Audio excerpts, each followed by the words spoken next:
Irmãos, parece que esse assunto não tem nada a ver, mas ele tem tudo a ver. Ele tem tudo a ver. Porque se você entender a expiação, se você entender o que Cristo fez por você, se você entender a justiça de Deus, cara, você se torna um cristão. Você se torna um pequeno Cristo. Você se torna a imagem de Deus na terra, o conhecimento de Deus na terra. Amém? Pois será exercido um juízo sem misericórdia sobre quem também não usou de compaixão. Sobre quem também não usou de compaixão. É o amor. Lembra do amor? A graça triunfa sobre o juízo. As atitudes demonstram fé. Mas esta aliança foi de acordo com a dureza do coração do homem. Pois o Senhor já sabia que era necessário que o homem... Era necessário o homem querer olhar para o Senhor. Irmãos, eu gosto muito desse texto de Gálatas. Esse aqui é Gálatas capítulo 3. Você sabe o que significa a palavra insensato? Em alguns textos diz que chama eles de louco. Ó insensato, o que ele está dizendo? Ó pessoa que está fora do juízo, fora da casinha. Você não está entendendo o que está acontecendo, insensato. Eu vou frisar muito para você entender o que o apóstolo Paulo estava falando. Ó insensato Gálatas. Os Gálatas são o quê? Uma igreja. Não é o mundo, é uma igreja.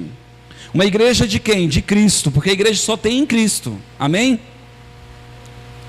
Quem vos fascinou, enfeitiçou, para não obedecerdes à verdade? Irmãos, lembra que eu disse que a verdade não é a Bíblia? A Bíblia não contém a lei? A Bíblia não contém uma dispensação que não tinha lei? Então ali tem a sombra do que Cristo veio trazer para nós. Então Cristo veio trazer a verdade. Aí ele está dizendo, quem vos enfeitiçou para sair da verdade, ou seja, do caminho que Cristo ensinou. Amém, irmãos? A lei da liberdade, a lei do Espírito, a lei do amor. Amém? Aí ele vai continuar e vai dizer, quem vos enfeitiçou para não obedecerdes à verdade? A vós, perante os olhos de quem Jesus Cristo foi evidenciado. Olha, apontando para Cristo, o texto está apontando para Cristo. Crucificado entre vós. Só quisera saber isso de vós. Recebeste o Espírito pelas obras da lei? O que ele está dizendo? Foi por justiça de vocês que vocês receberam o dom gratuito de Deus? O Espírito Santo? Não. Não foi. Ou pela pregação da fé? Por que pela pregação da fé? Porque é por fé. Alguém falou e alguém deu crédito. Já dizia o profeta, quem deu crédito à nossa pregação? Aleluia. Sois vós tão insensatos que não tendes começado pelo Espírito? Sois vós tão insensatos que, tendo começado pelo Espírito, acabeis agora pela carne? O que ele está dizendo? Vocês começaram da maneira certa, confiando em Deus, confiando na verdade, e agora querem andar na sua justiça de novo? Será que em vão que tenhais padecido tanto? Se é que isto também foi em vão, aquele pois que vos dá o Espírito, aquele que vos dá, quem que dá? É o Senhor. Amém, irmãos? Será que em vão que tenhais padecido tanto? Se é que isso também foi em vão, aquele pois que vos dá o Espírito, que opera maravilhas entre vós, e faz pelas obras da lei, ou pela pregação da fé? Diga, pela pregação da fé.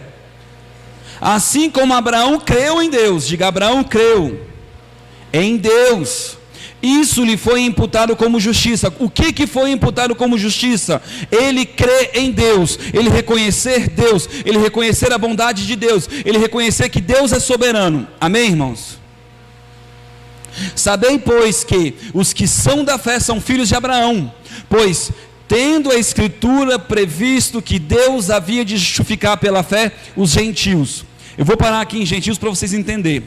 Quando ele fala gentios, ele quer dizer outros povos, porque ele estava trazendo uma mensagem a Israel, aos judeus. Quem são os gentios? Nós. Amém? Anunciou o primeiro evangelho a Abraão. Olha só, Abraão ouviu as boas novas. Lembra que eu falei? E ele creu. Ele ouviu as boas novas. Quem é a boa nova? Cristo. Dizendo, todas as nações serão benditas em ti. De sorte que os que são da fé são benditos como o crente Abraão. Quer ser bendito? Seja da fé. Quer ser bem-aventurado, feliz? Seja da fé. Todos aqueles, pois, que são das obras da lei estão debaixo da maldição. Andou em justiça própria, irmão, tem maldição para o teu lado. Forte ou não é forte? Quantas pessoas você conhece dentro da igreja que está assim? É triste ou não é triste? Sim ou não é? Agora você imagina você trazer um bate-papo com uma pessoa dessa assim. Irmão, eu já tentei, não é fácil. E o pior, no final eles olham para você e dizem assim: tu acha que sabe de tudo, hein? E o orgulhoso é você, que quer tirar ela de lá.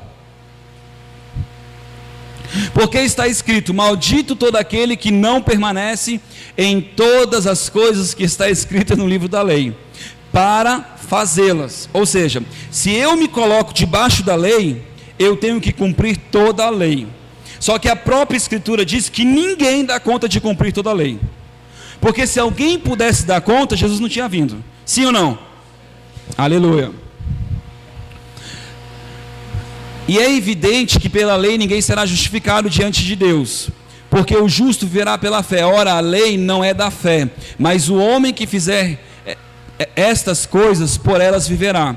Cristo nos resgatou da maldição da lei, fazendo-se maldito por nós, porque está escrito: maldito todo aquele que for pendurado no madeiro, para que a bênção de Abraão chegasse aos gentios por Jesus Cristo. Lembra que no começo eu falei sobre o dízimo? E eu falei da bênção de Abraão? A bênção de Abraão não está no ato do dízimo, está no ato dele honrar Melquisedeque, porque ele foi abençoado primeiro. Entendeu? Não é um ato de dizimar, é o ato dele ter sido tão abençoado, se sentir tão abençoado, tão favorecido, que fez algo para isso. Amém, irmãos? Por Cristo, para que pela fé nós recebamos a promessa do Espírito. Irmãos, como homem falo, se a aliança de um homem for confirmada, ninguém o anula, nem o acrescenta. Ora, a promessa fora feita a Abraão e a sua descendência, não diz e as descendências como falando de muitos, mas como de um só, e a sua descendência que é Cristo. Mas digo isto, que tendo sido a aliança anteriormente confirmada por Deus em Cristo, a lei que veio 430 anos depois não invalida de forma a abolir a promessa. Irmãos, o que ele está dizendo? Ele está dizendo assim, ó: eu vim me revelar aos homens e eu queria mostrar a minha bondade, mas os homens estavam rebeldes. Eu tive que mostrar para eles que eles estavam rebeldes. Mas agora eu estou voltando para o meu objetivo, porque é aqui que eu parei. Eu só estou fazendo essa curvinha aqui, ó. Amém? Então, quando as pessoas leem esse texto, elas dizem: não, Jesus não veio abolir a lei. Não, ele veio abolir a lei, porque ele cumpriu. O ato dele cumprir quer dizer que ele não veio abolir. Preste atenção, eu vou explicar de uma outra forma. Se eu devo 10 reais para você, ela vem e paga os 10 reais que eu devo, você tem direito de me cobrar? Não, por quê? Porque ela pagou a minha dívida. Entendeu? Então Jesus cumpriu. Jesus cumpriu, que no caso seria ela, pagou os 10 reais. Entendeu? Então quando ele fala que ele não veio abolir, ele quer dizer assim: eu cumpri, porque era um princípio de Deus, uma dispensação de Deus. Ela já foi cumprida, já acabou. Agora começa uma nova aliança, um novo tempo. Estou de novo podendo pedir dinheiro emprestado. Amém? É essa a ideia. Porque se a herança provém da lei, já não provém a promessa, mas Deus pela promessa deu gratuitamente a Abraão. Logo, para que a lei foi derramada por causa das transgressões. Por que a lei, olha só, logo, para que a lei foi ordenada? Por causa das transgressões. Por que a lei veio? Para que as transgressões fossem tipificadas. Amém? Até que viesse a posteridade a quem a promessa tinha sido feita, e foi pelos anjos na mão de um medianeiro. Ora, o medianeiro não é de um só, mas Deus é um. Logo, a lei é contra a promessa de Deus? De modo nenhum, Porque se fosse dada uma lei, preste atenção, irmão, isso aqui é muito importante. Porque se fosse, diga se fosse, ele não disse que é, ele disse se fosse. Amém, irmão? Se fosse, se fosse dada uma lei que pudesse vivificar a justiça, ou seja, gerar justiça no mundo espiritual, na verdade teria sido pela lei. Mas as Escrituras encerrou tudo debaixo do pecado, para que a promessa pela lei em Cristo Jesus fosse dada aos crentes. Eu não sei se esse texto vai falar, mas eu vou falar. A Bíblia diz que a lei não era possível ser cumprida porque a carne era enferma. Amém? A carne era enferma. O homem não a recebeu por fé. Amém, irmãos? Porque o caminho é a fé, não adianta, mas a carne é enferma. Ela não dá conta. Por isso que naquele outro texto diz que eles não iam suportar. Nós precisamos do Espírito Santo para cumprir a lei de Deus. Amém? Mas antes que a fé viesse, estávamos guardados debaixo da lei, encerrados para aquela fé que se havia de se manifestar, de maneira que a lei não... preste atenção aqui. De maneira que a lei nos serviu de aio. Cara, eu fico indignado com isso. Por que que o escritor coloca uma palavra que ninguém entende o que é? Aio. O que é aio?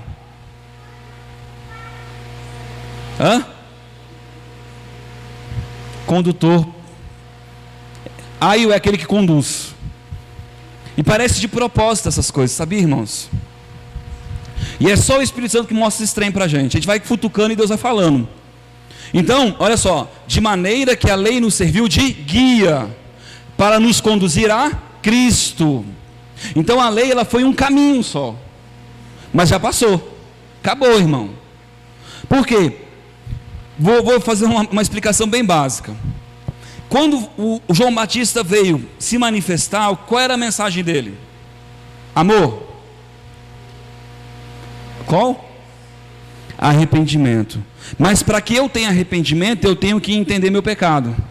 Então o que ele pregava? Lei. Entendeu? Por que eu preciso ser batizado? Arrependimento. Por isso que o batismo de João é o batismo do arrependimento. Então, todo homem, ele é convencido primeiro na alma, no arrependimento. Aí ele vai se abrir para Deus. Se abriu. No que ele se abre para Deus, aí Deus começa agora a revelar Cristo para ele, a bondade dele. Primeiro ele precisa reconhecer que precisa de Deus. Se ele não abrir o coração, não tem jeito. E Deus não invade. Conduzir a Cristo, para que pela fé fôssemos justificados. Mas, depois que veio a fé, já não estamos debaixo do aio, já não estamos debaixo do guia, do condutor. Você está debaixo da lei? Por que que o escritor não botou guia? Eu acho que isso também é coisa de Deus, sabia, irmãos? Sério mesmo. Deus, ele oculta essas coisas dos sábios. Para que fôssemos... Para quê? Embaixo. Porque todos sois filhos de Deus pela fé em Cristo Jesus. Porque todos quantos fostes batizados em Cristo, já vos revestiste de Cristo. Revestir, uma roupa, uma couraça. Amém, irmãos? Uma cobertura, uma proteção. Nisto não há judeu nem grego. O que ele está dizendo? Deus não faz acepção. Não importa qual é, de onde você veio. Não importa se a aliança um dia foi com Israel, porque o que importa é a fé. Amém? Não há servo nem livre, não há macho nem fêmea, porque todos vós sois um em Cristo Jesus. E se sois de Cristo, então sois descendência de Abraão e herdeiros conforme a promessa. Ora, ó aguilhão, ferro, ponte, agudo. Quem já leu aguilhão e não sabia o que era? Né?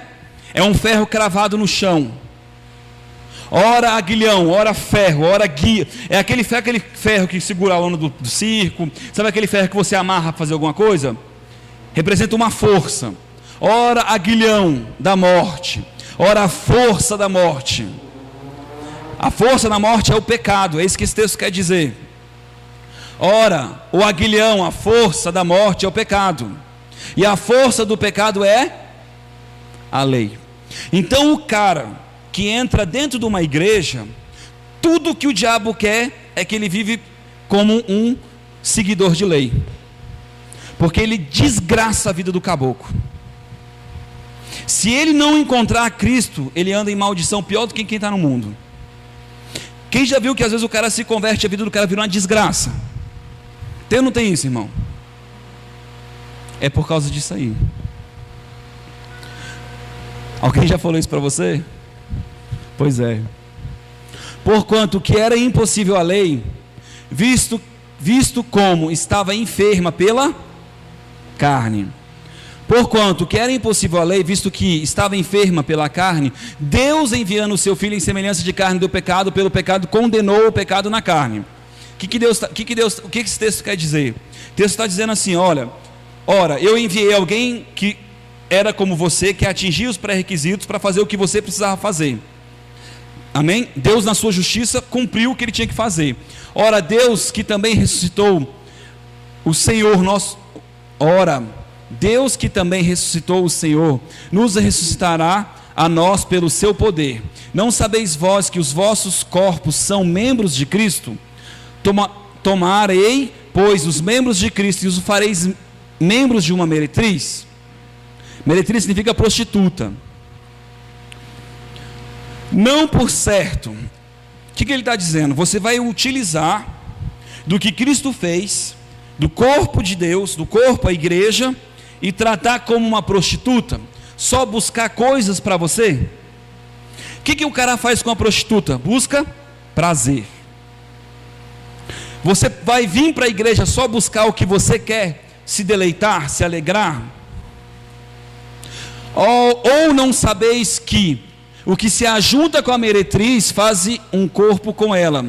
Porque serão, disse, dois uma só carne, mas o que se ajunta com o Senhor é um só espírito. Irmãos, quando você se coloca debaixo do Senhor, você se torna um corpo só com Ele. Por isso que a Bíblia diz lá no texto que todo mundo lê para a Santa Ceia, ele diz assim que nós não devemos tratar o corpo de Cristo como qualquer coisa. Por isso muitos dormem. Aquele texto está falando que aquelas pessoas iam, comiam, bebiam e não consideravam aqueles que não tinham dinheiro para ceiar com eles, não tratava eles como família, não tratava eles como um corpo só. Eles não tinham amor. E é isso que faz o cara cair da graça. Amém? E aí eu pergunto para você, aquele que não tem dinheiro, que estava naquela igreja, era ou não era a menina dos olhos do Senhor? Entristecia ou não entristecia o Senhor? A gente tem que ter muito cuidado com isso. Entretanto, o mesmo e o único Espírito realiza todas essas ações, e Ele as distribuiu individualmente a cada pessoa conforme deseja. Unidade na diversidade, porquanto assim como o corpo é uma só unidade e possui muitos membros, e todos os membros do corpo, ainda que muitos, contribuem um só organismo, assim também ocorre em relação a Cristo, pois todos fomos batizados por um só Espírito, a fim de sermos um só corpo, quer judeu, quer grego, quer escravo, quer livres, e todos nós foi dado a beber de um único Espírito, porque também o corpo não é constituído apenas de um membro, mas de muitos. Se porventura o pé disser, porque não sou mão, não tropeço ao corpo, nem por isso deixa de fazer parte do corpo. E se a orelha reclama, porque não sou olho, não pertence ao corpo, nem por isso deixa de fazer parte do corpo. Se o corpo todo fosse olho, onde estaria a capacidade de ouvir? Se o corpo todo fosse audição, onde estaria o olfato? Em verdade, Deus dispôs cada um dos membros do corpo segundo a sua vontade, e todos fossem um só membro, onde estaria o corpo? Sendo assim, há muitos membros, mas um só corpo. O olho não pode ordenar a mão, não tenha necessidade de ti, tampouco quer que pareçam mais fracos, são essenciais. E os membros do corpo que julgam serem menos honrosos são mesmos os tratos com mais honra. Preste atenção o que esse texto está querendo dizer. A Bíblia diz que o diabo não prevalecerá contra o crente. Contra o crente? Contra o quê? Não. Contra a igreja. O diabo não prevalecerá contra a igreja do Senhor. Se eu não andar em unidade e em amor, o diabo me derruba. Por isso, se tu olhar para o cara ainda é um crente meio capenga ainda, tu olha para ele e trata ele bem, com amor, com paciência, e leva ele ao lugar. O apóstolo Paulo ainda diz assim: se faz de bobo, se coloca no nível de conhecimento do cara, no nível de bobeira do cara. Eu sei que às vezes é muito difícil, irmãos. Amém? Não é que você tem que ser falso, você tem que ter paciência, ter zelo, entender que ele vai ter o tempo dele de maturação. Amém? Membros que em vós são vergonhosos, vestimos com decoro especial, enquanto os membros mais apresentáveis dispensam qualquer tratamento especial. Todavia Deus estruturou o corpo, atribuindo maior honra aos membros que dele tinha necessidade, a fim de que não haja divisão no corpo. Divisão no corpo, mas sim que todos os membros tenham igual dedicação uns pelos outros. Deste modo, quando um membro sofre, todos os demais sofrem com ele. Quando um membro é honrado, todos os outros membros se regozijam com ele. Ora, vós sois corpos de Cristo, e cada pessoa entre vós individualmente é um membro de Cristo, do corpo de Cristo. Irmãos, um dia Deus disse para mim assim, isso é pessoal, é uma atitude minha e é algo que Deus deu para mim, mas eu vou compartilhar. Deus disse para mim: a partir de hoje não ore pela sua vida, ore só pelos outros. Eu não oro pedindo dinheiro, eu não oro pedindo, não oro. Raramente eu fico pedindo as coisas para Deus. No máximo, à noite eu falo: Deus, estou dormindo, eu peço que o Senhor não deixe nenhum anjo, nenhum espírito que não te louva aqui na minha casa, porque eu quero dormir em paz. Por quê? As minhas orações são sempre para o próximo. O que eu produzo, eu recebo. Amém, irmãos? Então, se eu estou cuidando do corpo, estou cuidando de mim. Amém, irmãos? A lei foi instituída para que a transgressão fosse realçada. A lei foi instituída para que a transgressão fosse realçada. Mas onde abundou o pecado, a gente já leu esse texto. Certamente ele tomou sobre si as nossas enfermidades. Isso é a profecia, amém, irmãos? Certamente ele tomou sobre si as nossas enfermidades, sobre si levou as nossas doenças. O que acontece? Isaías está vendo o que Cristo ia fazer, e ele creu. Contudo, nós considerávamos com castigado por Deus atingido e afligido, mas ele foi transpassado por causa das nossas transgressões, foi esmagado por causa das nossas iniquidades. O castigo que nos trouxe paz estava sobre ele, e pelas suas feridas fomos curados. Pelo que nós somos curados? Pelas feridas do Senhor. Amém? Irmãos, vocês estão cansados? Quer deixar um pouco para amanhã ou eu continuo mais? Pode continuar? Amém. Eu, se deixar, vou até meia-noite. Jesus ia passando por todas as cidades e o povo ia ensinando nas sinagogas, pregando as boas novas do reino e curando todas as enfermidades e doenças. Jesus ia passando por todas as cidades e povoados, ensinando nas sinagogas, pregando as boas novas do reino. Jesus estava pregando a graça, irmãos? Não, ele estava pregando o reino, tá? Jesus veio pregar o reino, que é o que? A autoridade que Deus estava instituindo sobre Cristo. Amém? A graça veio sendo pregada pelos apóstolos. Amém? Quem começou a chamar de graça foi o apóstolo Paulo. Ele entendeu aquilo como uma graça. Amém? Jesus pregava o reino. Então existe o evangelho do reino e existe o evangelho da graça. Amém, irmãos? Uma coisa é eu ter salvação pela graça, e outra coisa é eu estar no reino. Eu também falei isso no começo, não falei? Eu dei uma palhinha sobre isso. Mas olha aqui, ele pregava as boas novas do reino e curando todas as enfermidades e doenças. Por que o texto fala enfermidades e doenças? Por que ele não diz só doenças? Porque a enfermidade, ela é algo da alma. Amém? A alma é o pensamento, lembra que eu falei? Deus, ele quer restabelecer o pensamento do homem para com Deus. Ele quer tirar esse conhecimento caído, destruído, deturbado, que veio do fruto lá de Adão caído. Por isso que ele diz, você é um novo homem. Agora ele diz assim, mas o que ele diz? Não vos conformeis com este mundo, seja renovado o vosso entendimento. Você consegue entender que você pode estar dentro da igreja, ter aceitado a Jesus, mas ainda ter uma alma toda deturbada, presa? Irmãos, eu fui num evento, tinha um monte de homem de Deus orando e fazendo um monte de coisa, e aí Deus tem uns negócios engraçados comigo, e nós brincando de unção, de não sei o que e tal, e os caras caindo na unção. Irmão, foi uma brincadeira louca. Mas por quê?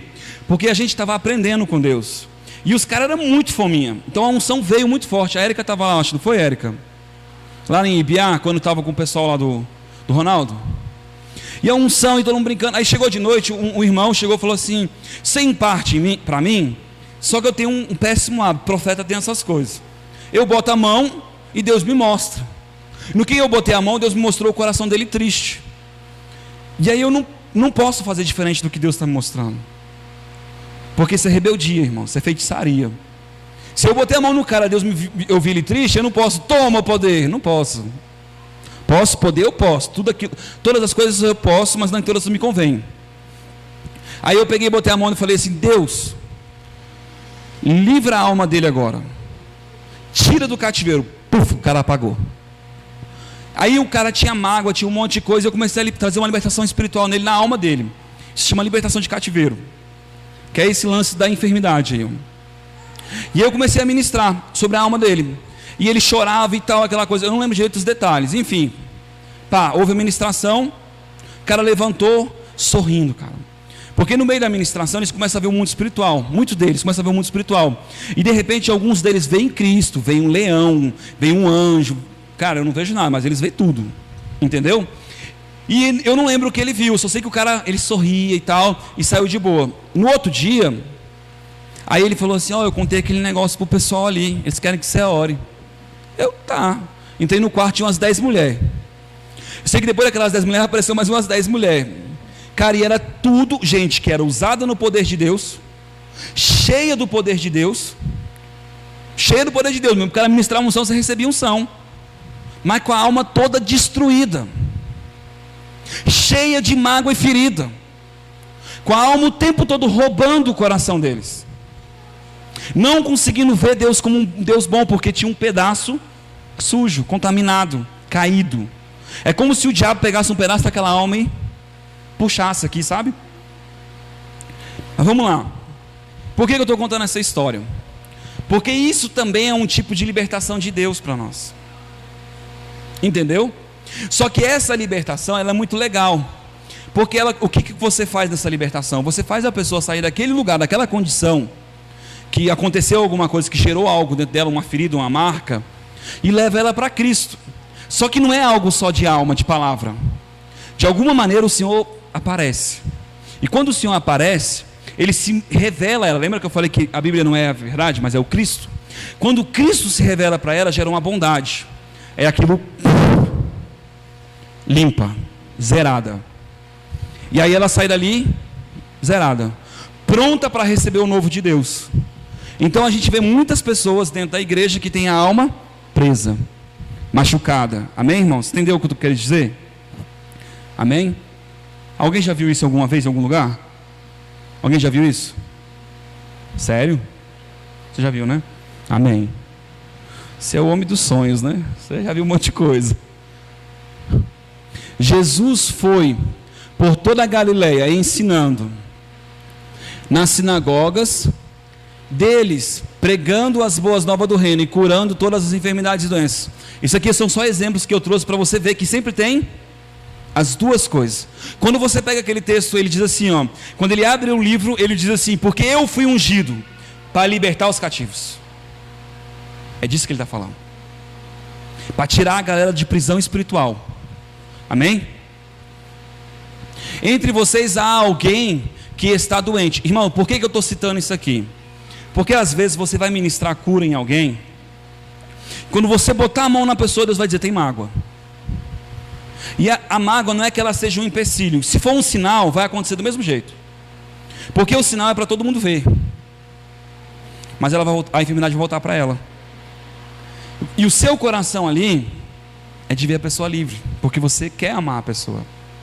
Consegue entender o ministro? O ministro ele quer amar a pessoa. E aí naquele momento você vai perguntar para o Senhor: eu vou ministrar como sinal, ou eu vou ministrar para libertar a alma dela? Você tem que ter essa coragem. Deus vai te falar no teu coração, Ele vai te dar um sinal, Ele vai gerar paz no seu coração com a pergunta. Se Ele mandar você ministrar pelo sinal ou pela bondade dEle, porque também rola, você vai ministrar, puf, e vai acontecer. Mas se Ele falar assim, não, pede para ela perdoar. Porque o que acontece, irmãos? Se você liberar uma palavra sobre aquela vida, você está tirando o diabo dali. Mas se ela sair dali e andar em lei, ou seja, em mágoa, ela está gerando condenação para ela maior. E a condição daquela pessoa vai ficar pior. E quem é o culpado? O ministro. Está entendendo?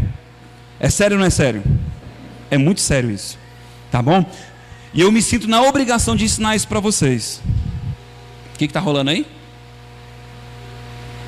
Entre vocês há alguém que está doente, que ele mande chamar os presbíteros. Esse texto aqui é interessante. Ele é uma ministração mediante a fé, tá?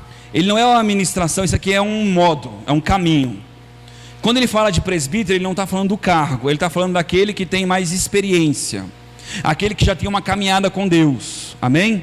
Amém, irmãos? Isso aqui é por fé. O que é por fé? É quando você ora pelo nome de Jesus. Não é quando você entende que Cristo está em você. Consegue entender a diferença? Os apóstolos, Jesus não tinha morrido, eles dizem: em nome de Jesus seja curado. E eram curados, porque eles estavam debaixo de uma palavra. Amém? Funciona? Também funciona. Mas não é o caminho excelente. É um caminho. Curem os enfermos, ressuscite os mortos. Aqui, ó. Essa aqui é o chamado. É quando Jesus olha para aqueles discípulos e diz: olha, eu vos dou autoridade. Vai lá e faça isso. Só que você vai observar, lá em Mateus capítulo 14 ou 17, que quando fala do jejum, o motivo deles não conseguir curar, a falta de fé. E aí Jesus pega e chama a atenção deles. Jesus diz assim: ó geração perversa e má. Quem que é a geração perversa e má? Os apóstolos. Má. Por que eles são má? Porque eles não creem. Para Deus, você não olhar para Ele como um Deus bom, é maldade. Porque você está dizendo que Ele é injusto. E Ele não é injusto. A gente não usufrui da bondade dEle porque a gente não crê na bondade dEle.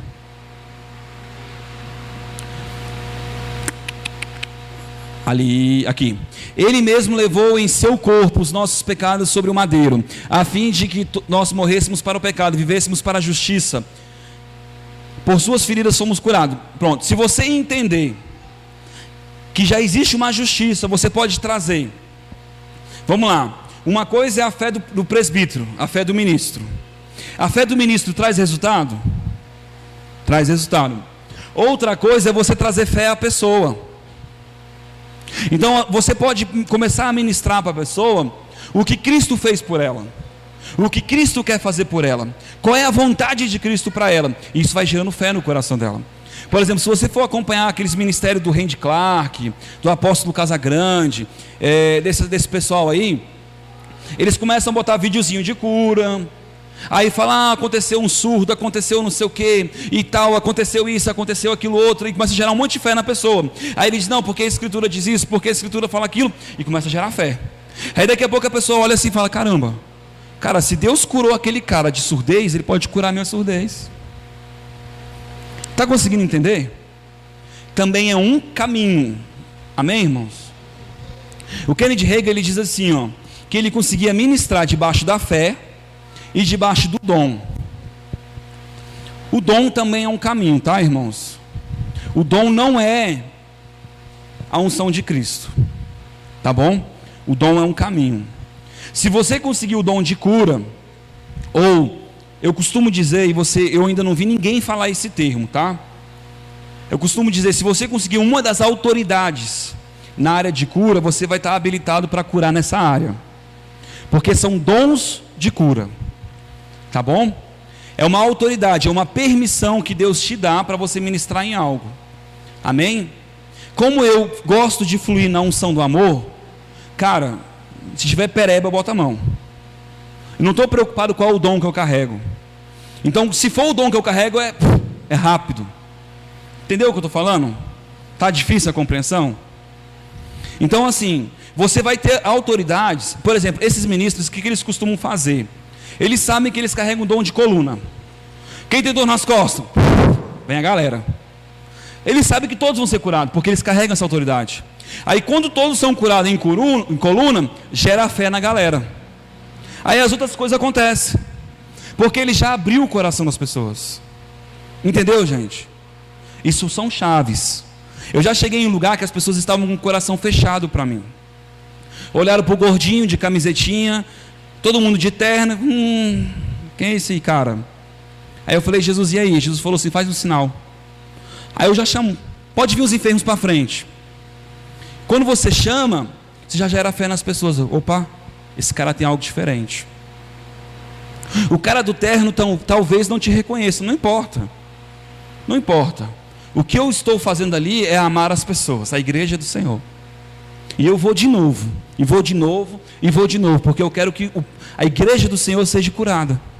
Amém, irmãos? Então você tem que ter esse coração. Olha só, eu vou trazer alguns exemplos da velha aliança, para você entender que a vontade de Deus, seja na nova, seja na velha, é curar, porque Deus é bom. Dizendo-lhes, se vocês derem atenção ao Senhor, o seu Deus, e fizerem o que Ele aprova, se derem ouvidos aos seus mandamentos e obedecerem a todos os seus decretos, não trarei sobre vocês nenhuma das doenças que trouxe sobre os egípcios, pois eu sou o Senhor que os cura. É interessante que Deus está mostrando que o poder de curar, a autoridade de curar está sobre Ele, mas Ele traz um fardo que o povo não dá conta, né? Mas quem pediu o fardo? O povo. Amém?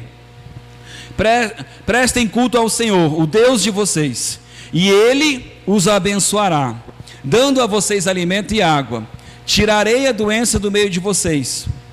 O que Deus está fazendo? Deus está falando para ele assim, cara, me adora, me busca, cola em mim que vocês vão se dar bem. Está entendendo?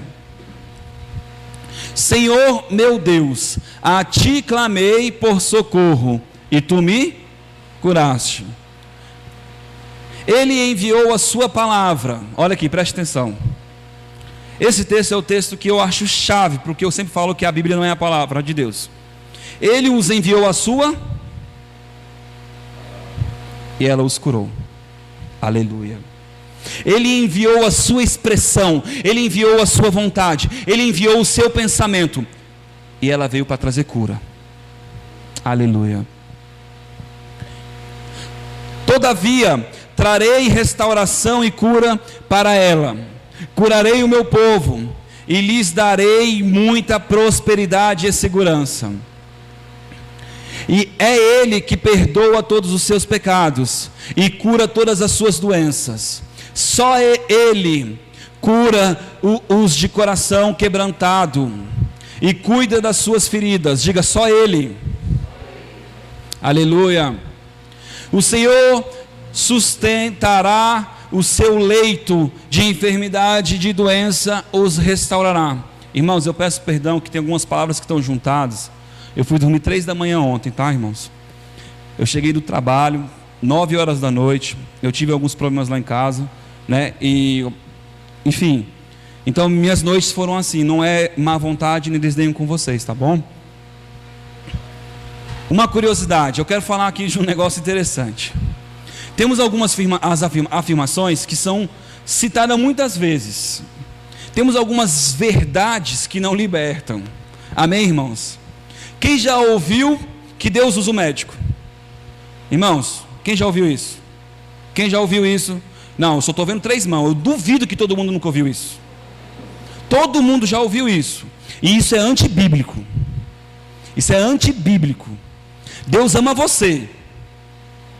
Acabou, Deus ama você, entendeu? E Deus vai cuidar de você, acabou, porque Ele tem uma promessa, você é propriedade dEle, tá? Deus ama você. Agora, dizer que Ele está usando o macumbeiro, o bruxo, o cara que está usando a farmácia, enfim, o sistema qualquer coisa, é outra coisa. Não foi Deus que foi lá e constituiu o cara médico. Isso aí não. Amém, irmãos? Presta atenção. Olha da onde saiu essa presepada. Honra o médico, porque ele é necessário, pois foi o Altíssimo que o criou. De Deus lhe vem a sabedoria, e do rei ele recebe presentes. Água, pega lá. A ciência do médico o faz andar de cabeça erguida, e ele é louvado entre os poderosos da terra.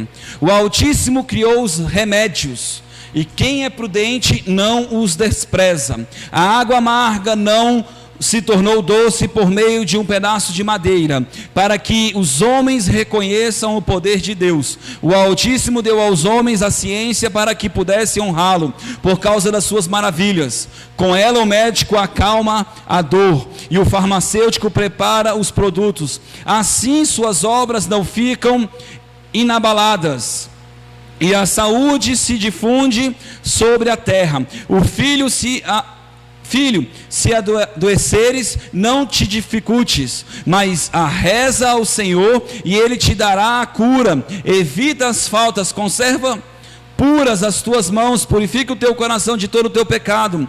Oferece incenso e ablação de flor e de farinha, e a gordura das vitaminas conforme tuas possibilidades. Recorre depois ao médico, pois foi o Senhor que o criou. E não esteja longe de ti, porque necessitas de seu serviço. Há casos em que a cura está nas mãos dele. Também eles rogarão ao Senhor, para que os guie no diagnóstico. Certo é, faça acontecer a cura. Peca contra o próprio Criador, aquele que quer mostrar-se valente diante do médico. Quem já leu isso na Bíblia? É porque não está lá, irmãos. Irmãos, um dia eu cheguei numa casa e eu falei isso, e o pastor levantou e falou assim: está na Bíblia. Cara, ele falou com tanta, que eu falei assim: não está. Mas eu fiquei, sabe quando você fica aquela duvidazinha assim, rapaz, será? E eu falei: rapaz, não está. Ele falou: tá. Aí eu peguei: você não quer ver uma coisa? Eu botei no Google e apareceu essa presepada. E o trem chama Eclésias, e eu li Eclesiastes. Parece tanto com Eclesiastes, na hora que você lê rápido. Eu falei: rapaz, não é que está lá mesmo? Daqui a pouco Eclésias, livro da Aparecida. Irmãos, isso se chama conhecimento do homem. Amém? Então, da onde vem essas coisas? Se chama cultura. Amém? E o diabo quer mesmo que a gente esteja debaixo da cultura caída. Amém? Que dependa mesmo do homem. Esses textos acima citado é do livro de Eclesiástico, capítulo 38 da Bíblia de Aparecida. Amém?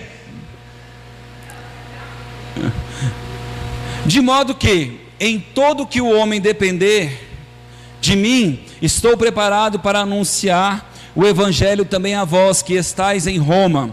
O tema da carta: a justiça pela fé, porquanto não me envergonho do Evangelho, porque é poder de Deus para a salvação de todo aquele que nele crê. Primeiro do judeu, assim como do grego, visto que a justiça de Deus se revela ao Evangelho, uma justiça que o princípio do fim é pela fé.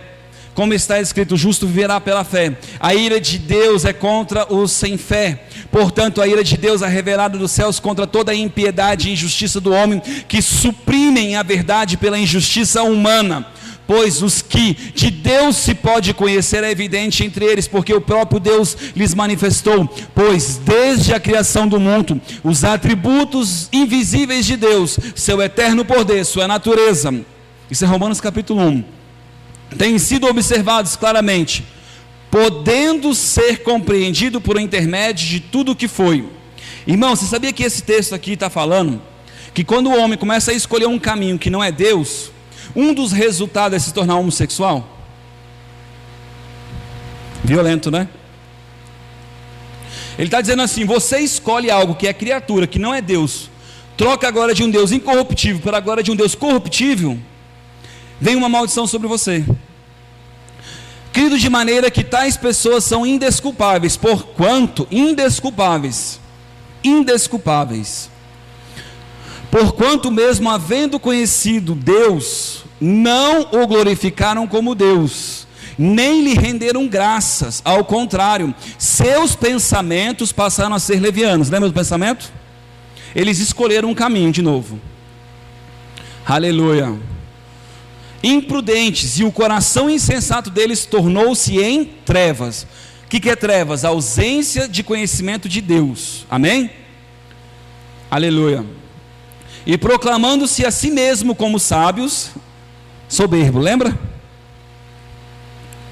Sábios, perderam completamente o bom senso e trocaram agora de um Deus imortal por imagem confeccionada conforme a semelhança de um ser humano mortal, bem como de pássaros, quadrúpedes e répteis. Por esse motivo, Deus os entregou a tais pessoas à impureza sexual. Eu quero que você entenda uma coisa, antes que o inimigo lance um pensamento na sua cabeça. O que Deus está fazendo aqui? Deus está dizendo assim: tá bom, você não quer que eu o guarde? Beleza. Ele só tirou a proteção.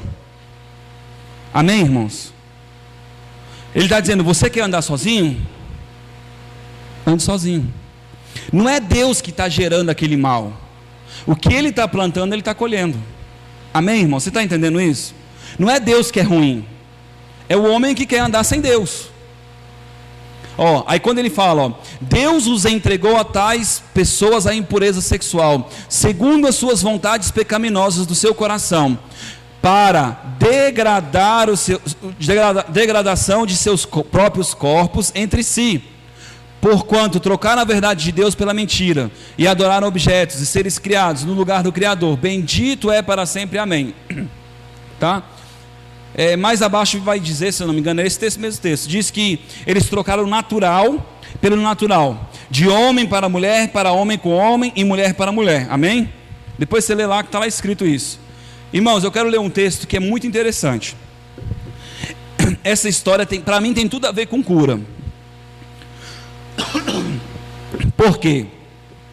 Porque assim como Eclésias fala que nós temos que honrar o médico, nesse texto é expresso a vontade de Deus, dizendo que esse homem preferiu buscar os médicos do que a Deus. É expresso, amém? Só que eu vou contar toda a história dele para você entender quem foi o rei Asa, amém? Asa é o rei de Judá. É um homem que começou em grande humildade, dependendo de Deus, amém? Abadias descansou com seus antepassados e foi sepultado na cidade de Davi. Seu filho Asa foi o sucessor, e em seu reinado o seu país esteve em paz durante 10 anos. Asa fez o que o Senhor, o seu Deus, aprova. Retirou os altares dos deuses estrangeiros e os altares de idolatria que havia nos montes. Deixa eu parar aqui uma coisa para vocês entenderem uma coisa. Você vai observar que Deus, ele diz assim: eu sou Deus ciumento. A briga de Deus com o homem é o homem escolher um monte de trem que não é Deus. É só isso, irmãos. É o homem querer qualquer coisa que não é Deus. E o que esse homem fez que agradou a Deus? Ele, como líder daquela nação, ele falou assim: o que não é Deus, tira. Agradou a Deus. Amém? Vamos lá. Despedaçou as colunas sagradas. O que é isso ali? Ídolo. Derrubou os postes, ídolo. Ordenou ao povo de Judá que buscasse o Senhor. Ainda falou: vocês vão buscar Deus, os caboclos. Vocês vão entender que Ele é o Senhor. Ordenou que buscasse a Deus, o Deus de seus antepassados, e que obedecesse às suas leis e os seus mandamentos dele. Retirou os altares altares idólatras e os altares de incenso de todas as cidades do rei Judá. O reino esteve em paz durante o seu governo. Também construiu cidades fortificadas em Judá, aproveitando esse período de paz. Ninguém entrou em guerra contra eles durante aqueles anos, pois o Senhor lhe deu descanso. Quem deu descanso, irmãos? O Senhor. Disse ele ao seu povo de Judá: vamos construir essas cidades com muros ao redor fortificados, com torres, portas e trancas. A terra ainda é nossa, porque temos buscado ao Senhor nosso Deus. Nós buscamos e Ele nos tem concedido paz em nossas fronteiras. Eles reconhecem que a segurança deles está em quem? Em Deus. Pode construir fortaleza? Pode, mas o coração deles está reconhecendo. Em vão guarda o sentinela se Deus não guardar. Em momento algum Deus está dizendo que você não pode ter uma tranca, não pode ter um seguro, não pode ter as coisas. Você não pode confiar no seguro, não confiar em Deus. Amém? Eles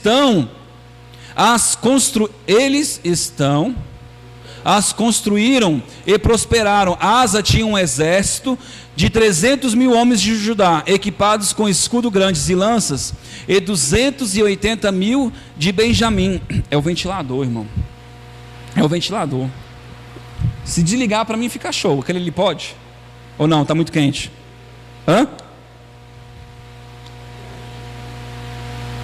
Vamos lá. Obrigado, irmão. As construíram e prosperaram. Asa tinha um exército de 300.000 homens de Judá, equipados com escudos grandes e lanças, e 280.000 de Benjamim, armados com escudos pequenos e arcos.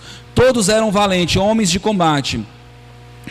O etíope Zera marchou contra eles com um exército de 1 milhão de soldados e 300.000 carros.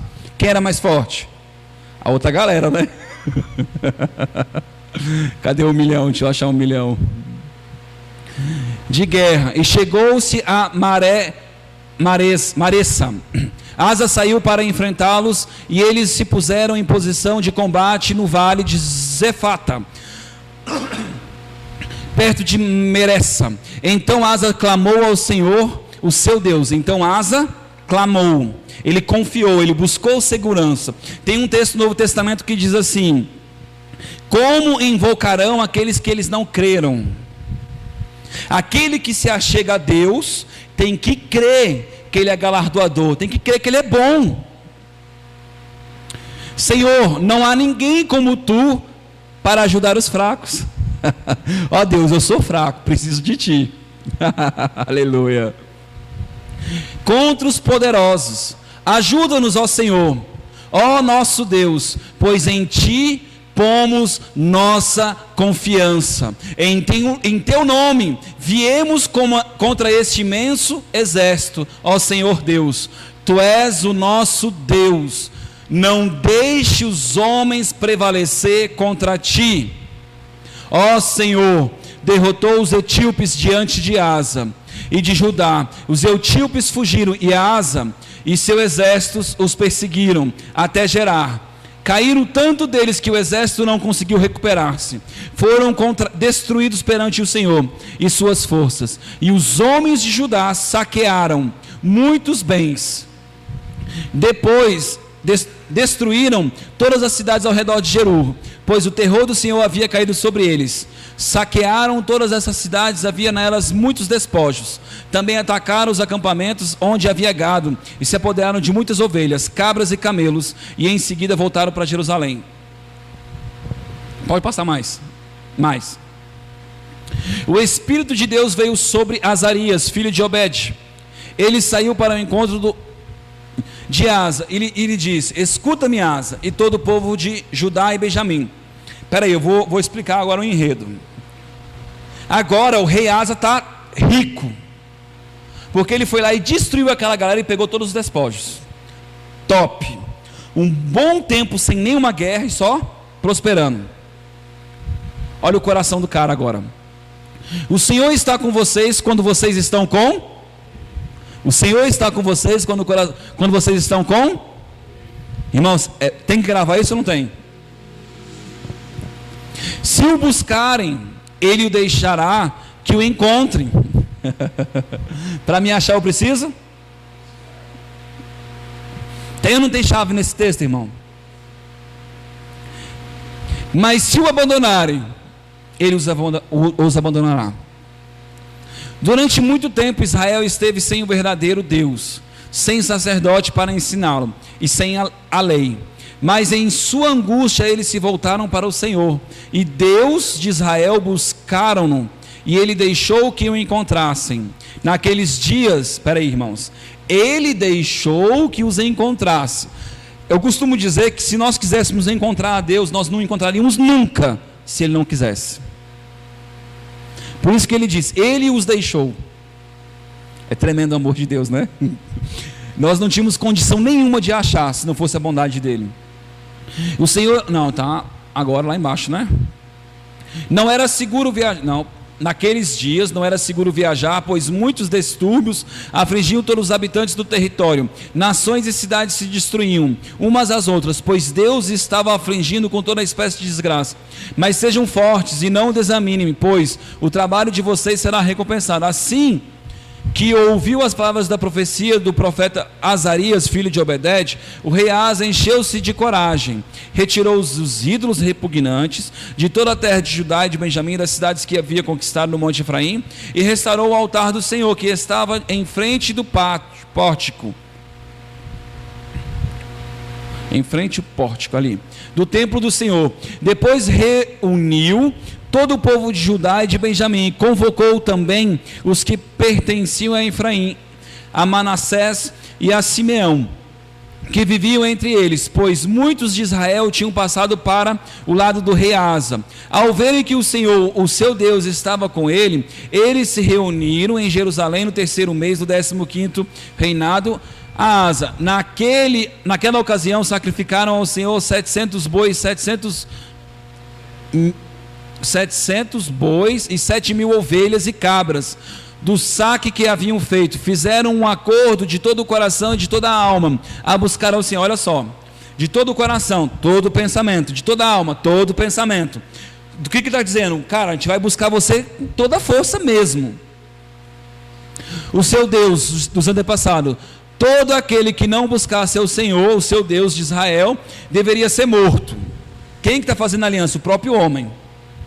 O homem está dizendo, cara, Deus, a gente te ama tanto que a gente vai te buscar. E enquanto nós te buscar, tu é conosco. Deus, beleza. Gente simples ou importante, homem ou mulher, fizeram esse juramento ao Senhor em alta voz, bradando ao som das cornetas e trombetas. Todo o povo de Judá alegrou-se com o juramento, pois havia feito de todo o coração. Eles buscaram a Deus com o melhor disposição. Ele deixou que o encontrassem, ele lhes concedeu paz em suas fronteiras. O rei Asa chegou até a depor sua avó Maaca da posição de rainha mãe, pois ela havia feito um poste sagrado repugnante.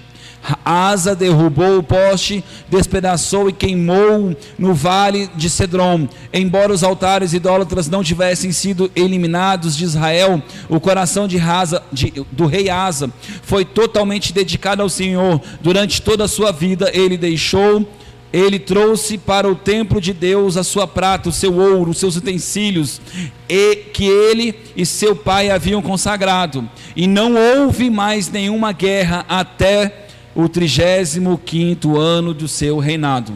Ele está morto? Não. Então vem a segunda parte. No 36º ano do rei Asa, Baasa, rei de Israel, invadiu Judá e fortificou Ramá, para que ninguém pudesse entrar no território de Asa, rei de Judá, nem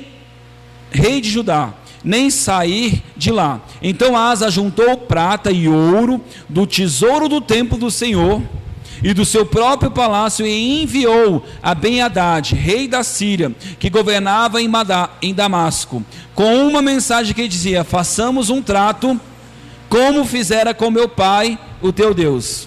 Maldito o homem que confia no homem, que da sua força faz o seu destino.